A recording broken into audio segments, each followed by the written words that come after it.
जो पिछली क्लास में हमने मेला चित्र का निरीक्षण किया था, अब इस क्लास में हम सैर इस शीर्षक को आप देख सकते हैं कि इसमें सैर लिखा हुआ है और सार्वजनिक स्थानों के चित्र दिए हुए हैं। सबसे पहला चित्र है बस स्थानक। बस स्थानक में आपको इस चित्र का निरीक्षण करके पढ़ना है। इन चित्रों के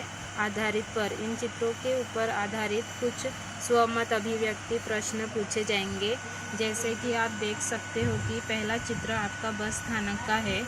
इसमें 3 प्लाट क्रमांक दिए हुए हैं। यह एक खुली जगह में बना हुआ है, काफ़ी खुला बड़ा मैदान है और इसके प्रवेश द्वार पर इस बस स्थानक के प्रवेश करते हुए यात्री के बैठने के लिए काफ़ी बड़ा स्थान है, मतलब यात्रियों के लिए बैठने की जगह बनाई गई है। फिर सामने एक बस खड़ी है प्रवेश द्वार के सामने और वहीं पर पास ही में एक स्वच्छता गृह बना हुआ है और दूसरी ओर पानी पीने का स्थान बना है, व्यवस्था की गई है, पानी पीने के लिए व्यवस्था की गई है। अब आप देख सकते हो प्लाट क्रमांक, मैंने कहा था 3 प्लाट क्रमांक बने हुए हैं जहाँ पर 2 बसें खड़ी हुई हैं और एक बस के छत पर कुछ सामान लदा हुआ है और उसी बस में कुछ यात्री चढ़ रहे हैं। फिर आप देख सकते हो उस प्लाट क्रमांक के जो बस स्थानक की जगह है, जो इमारत बनी हुई है, उस पर लिखा है कि आपकी यात्रा सुखद हो। उस पर लिखा हुआ है आपको यह शुभेच्छा दी गई, यहाँ पर शुभेच्छा दी गई है। जैसे कि हम इंग्लिश में देखते हैं कई ट्रैवलिंग के स्थानों पर लिखा हुआ होता है हैप्पी जर्नी, तो इसी प्रकार यहाँ पर लिखा हुआ हिंदी में आपकी यात्रा सुखद हो, यह शुभेच्छा दी गई है, विश किया गया है। अब आपको दूसरी ओर आपको एक और सूचना दी गई है। बस पर वह सूचना लिखी हुई है। यह सूचना लिखी है राष्ट्रीय संपत्ति हमारी संपत्ति, अर्थात बस स्थानक एक सार्वजनिक जगह है और इसलिए जो भी हमारी सार्वजनिक जगह स्थान होते हैं वह हमारी राष्ट्रीय संपत्ति होती है, इसलिए हमें उसे किसी भी प्रकार का नुकसान नहीं पहुंचाना चाहिए, इसलिए यह सूचना दी गई है। इससे आपको सीखना होगा कि हमारे देश में जो भी पब्लिक प्लेस है वो सब हमारी संपत्ति है और इसलिए हमें उसे किसी भी प्रकार का नुकसान नहीं पहुंचाना चाहिए। जैसे कि हम ऐसे स्थानों पर क्या करते, कचरा कूड़ा फेंक देते हैं, हम उसे अपना घर नहीं समझते और गंदगी फैलाते हैं। उसी प्रकार हम कहीं भी अपना नाम लिख देते हैं, कुछ भी डिज़ाइन बना देते हैं, तो इस प्रकार से हम उस संपत्ति को नुकसान पहुंचाते हैं, उसे ख़राब करते हैं। फिर आप देख सकते हो कि बस स्थानक में कई यात्री यहाँ वहाँ आ जा रहे हैं। एक विक्रेता क्या कर रहा है, समाचार पत्र बेच रहा है। मतलब विक्रेता मतलब जो बेचने वाला होता है उसे विक्रेता कहते हैं। एक व्यक्ति शीतल प्याई बेच रहा है। आप देख सकते हो एक व्यक्ति अपने सर पर लिए पानी बेच रहा है। और बस कौन सा मार्ग अपनाती है, मतलब बस से हम किस प्रकार की ट्रैवलिंग करते हैं, यह कौन सा परिवहन है, यह कौन सा व्हीकल है, मतलब बस हम रोडवेज से जाते हैं या वाटरवेज या एयरवेज। तो बस एक रोडवेज का परिवहन है, मतलब यह थल मार्ग है। रोडवेज को हम क्या बोलते हैं, थल मार्ग परिवहन। कहा जाता है कि बस एक थल मार्ग परिवहन है। अब हम दूसरे चित्र की ओर बढ़ेंगे। दूसरा चित्र आप देख सकते हैं, यह बंदरगाह का चित्र है, इंग्लिश में जिसे पोर्ट कहते हैं। पोर्ट यानी जहाँ पर बड़े बड़े जहाज़ नाव आकर रुकती हैं। जैसे कि रेल बस स्थानक था। बस स्थानक में जहाँ पर सभी बसें आकर, सभी नंबर की बसें आकर रुकती हैं, खड़ी होती हैं, उनका वो स्थान होता है, इसलिए उसे बस स्थानक नाम दिया गया है। और इस प्रकार जहाँ पर बड़े बड़े जहाज, नाव आकर रुकते हैं, उनका जो स्टॉप होता है उसे बंदरगाह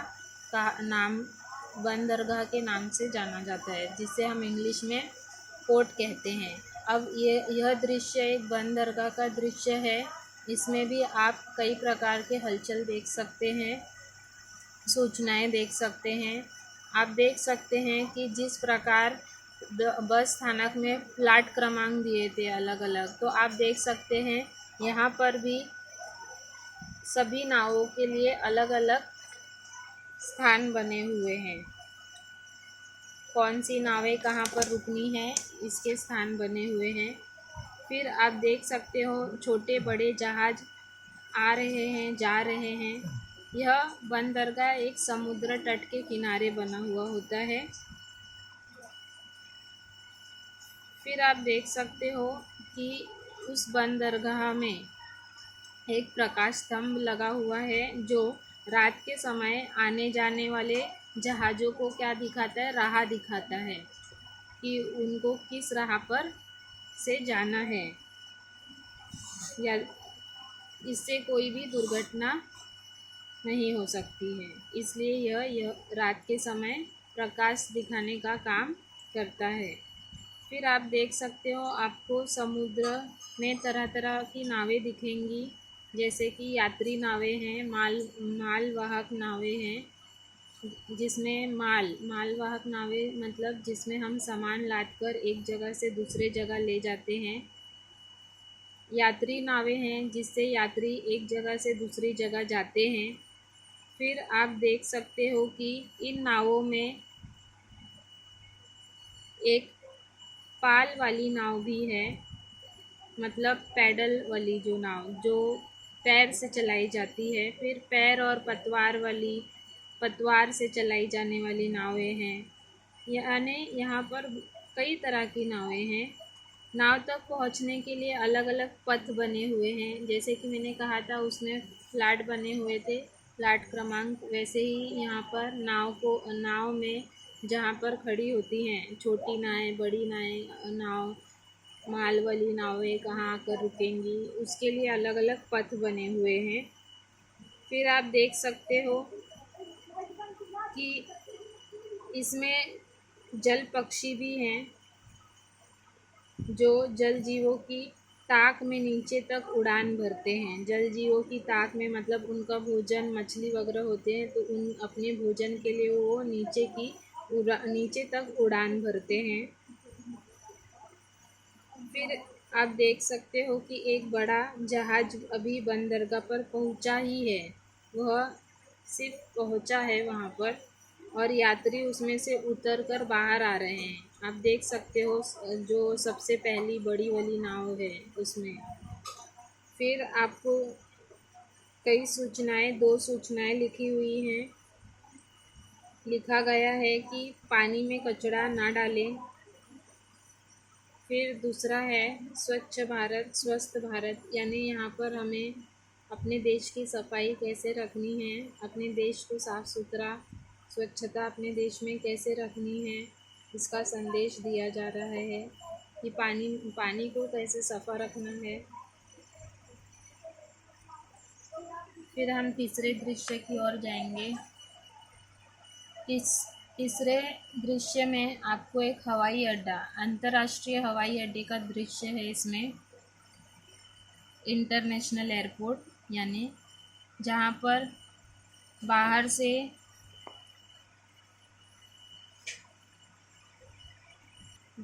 बाहर से हवाई जहाज़ यात्रियों को एक जगह से दूसरे जगह तक लेकर जाते हैं। फिर इसमें भी सामान यहाँ से वहाँ पार्सल किए जाते हैं, मतलब इसमें भी एक पार्सल कंपार्टमेंट होता है। फिर आप देख सकते हो हवाई अड्डे के प्रवेश द्वार पर ही एक बड़ा सा बोर्ड लगा हुआ है, अंतर्राष्ट्रीय हवाई अड्डा जिस पे लिखा है। उसी पर कई रंग बिरंगी झंडे लगे हुए, आप गिनोगे तो 5 झंडे दिख रहे हैं। फिर इस हवाई अड्डे में एक बड़ी सी इमारत भी है और वह इमारत एक इमारत है और उसमें से लोग क्या है आ रहे हैं और जा रहे हैं। इस इमारत में एक और अनेक गाड़ियां खड़ी हैं और बस यात्रियों के लिए ले जाने आने के लिए खड़ी हैं, यानी बस भी उन्हें लेकर आती हैं जाती हैं। और अंदर की एक तरफ गाड़ियां हैं और एक तरफ बसें हैं जो यात्रियों को लेकर आ रही हैं, छोड़ रही हैं, ये काम कर रही हैं। फिर हवाई अड्डे पर बंदूक लिए सुरक्षा कर्मी भी खड़ा हुआ है, कई सुरक्षा कर्मी खड़े हैं वैसे। फिर आप देख सकते हो हवाई अड्डे के अंदर एक कंट्रोल टावर है जो हवाई जो हवाई जहाज़ों को कंट्रोल मतलब जो हवाई जहाज़ों को आने और जाने के लिए नियंत्रित करता है यह कंट्रोल टावर। और आप देख सकते हो नियंत्रित करता है यानी कंट्रोल करता है, इसलिए उसे कंट्रोल टावर कहा गया है, जो हवाई जहाज़ों को आने और जाने के लिए कंट्रोल करता है, नियंत्रित करता है। और फिर आप उस इमारत की एक और आपने गाड़ियाँ देखी, दूसरी ओर देख सकते हो कि जहाज़ है, हवाई जहाज़ है। वहाँ पर हवाई जहाज़ उड़ने के लिए पट्टी बनी हुई है, पट्टी से विमान उड़ान भरता है, मतलब टेक ऑफ और लैंडिंग उस पट्टी से ही होती है। फिर आप यहाँ पर भी यह भी एक सार्वजनिक स्थान है, यहाँ पर भी आपको सूचना मिलेगी, जो आपको सूचना भी है और एक चेतावनी भी दी गई है, यानी धूम्रपान मना है। फिर लावारिस वस्तुओं को हाथ ना लगाए, चेतावनी दी गई है, जो आपके स्वास्थ्य को लेकर और सुरक्षा को लेकर ध्यान में रखते हुए ऐसा लिखा गया है कि धूम्रपान मना है और लावारिस वस्तुओं को हाथ ना लगाए। तो इस प्रकार से आपको आपके लिए भी और हमारी जनता के लिए भी ये हमें इन नियमों का, इन सूचनाओं का हमें इसलिए पालन करना चाहिए। फिर आप चौथे चित्र की ओर देख सकते हो। चौथा चित्र है जो रेल स्थानक का है। ये चित्र भी आपने कभी ना तो कभी देखा ही होगा। जैसे कि हम जानते हैं कि हमारी इंडियन रेलवे, फिर हम बोलते हैं लोकल रेलवे जो मुंबई में चलती है, इंडियन रेलवे से जो अलग अलग गाँव राज्यों में जाती है, यात्रियों को यहाँ से वहाँ पहुँचाती है, एक जगह से दूसरी जगह ले जाने का काम करती है। वैसे ही रेल डब्बों में भी एक माल डब्बा होता है। तो हम इस दृश्य का भी नज़ारा करेंगे। जैसे कि आप देख सकते हो कि ये रेल स्थानक का चित्र जो दिया हुआ है, आपको यहाँ भी बहुत सारी सूचनाएं मिलेंगी और जो हमें पालन करना चाहिए जिन नियमों का, वो सारी सूचनाएं इन चित्रों में थी। और अगर हम इन नियमों का पालन करेंगे तो हम अपने जीवन को सरल बना सकेंगे और कोई भी दुर्घटना से हम बच सकेंगे। अब आप देख सकते हो कि यहाँ पर प्रवेश करते ही 2 काउंटर दिए हुए हैं और बगल में ही सीढ़ियाँ भी बनी हुई हैं। जो एक काउंटर टिकट घर का है और दूसरा काउंटर आरक्षण के लिए है, जहाँ पर आरक्षित रिजर्व टिकट मिलती हैं। फिर यहाँ पर भी यात्री आ जा रहे हैं, कुछ सामान लिए हुए बैठे हैं, कुछ सामान लेकर आ जा रहे हैं। फिर टिकट संग्राहक बाहर जाने वाले यात्रियों की टिकट की जांच कर रहा है, यानी कि टीसी क्या कर रहा है, उसे टिकट संग्राहक कहते हैं। वो टिकट चेक करता है, टिकट की जांच करता है, वो कर रहा है, वो अपना काम कर रहा है। फिर रेल स्थानक के अंदर जाने के लिए मेटल डिटेक्टर वाले सुरक्षा द्वार भी बने हुए हैं। जो द्वार बने होते हैं, जैसे कि आप देख सकते हो, अगर आप कोई भी मेटल का सामान लेकर जा रहे हो या कोई भी हानिकारक वस्तु लेकर जा रहे हो वहाँ से, तो आप देख सकते हो कि वो बजने लगता है। तो वो मेटल सुरक्षा द्वार है जिससे यात्रियों को अंदर प्रवेश दिया जाता है।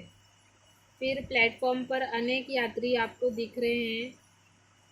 फिर एक घड़ी भी लगी हुई है। फिर दूसरी ओर प्लेटफॉर्म के दूसरी ओर एक प्लेटफॉर्म पर एक गाड़ी भी खड़ी हुई है। फिर रेल के डिब्बों की स्थिति बताने के लिए बोर्ड लगे हुए हैं, यानी कि इंडिकेटर, लाउड स्पीकर भी है। एक प्लेटफॉर्म से दूसरे प्लेटफॉर्म पर जाने के लिए सीढ़ियाँ भी बनी हैं। खाने पीने की दुकानें लगी हुई हैं। फिर एक आदमी ठेले पर भी कुछ खाद्य सामग्री यानी खाने की सामानें बेच रहा है ठेले पर ही। फिर प्लेटफॉर्म पर स्वच्छता आवश्यक है, इसलिए एक कर्मचारी, रेलवे का कर्मचारी सफाई भी कर रहा है, झाड़ू लगा रहा है। फिर आप देख सकते हो एक डॉगी, जो यहाँ पर एक कुत्ता खड़ा हुआ है, वहाँ पर ही लिखा हुआ है अपने सामान का ध्यान रखे। फिर हमें इसमें और कोई सूचना, एक कुली सामान लिए जा रहा है।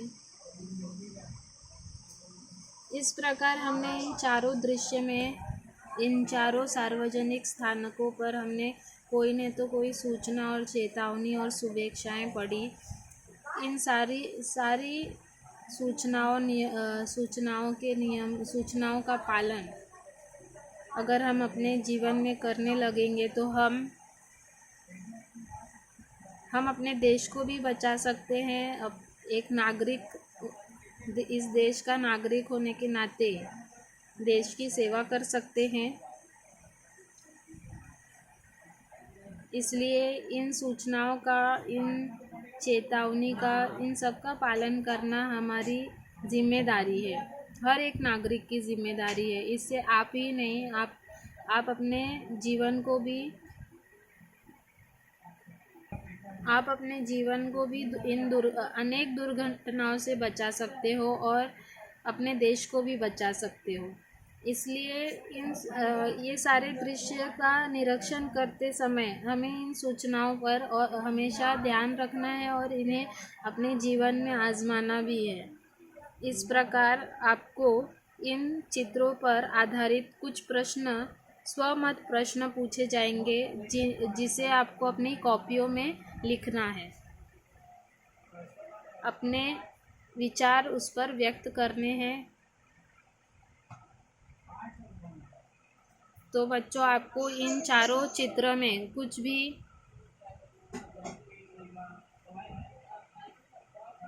भी कठिनाई है या दिक्कत आ रही है तो आप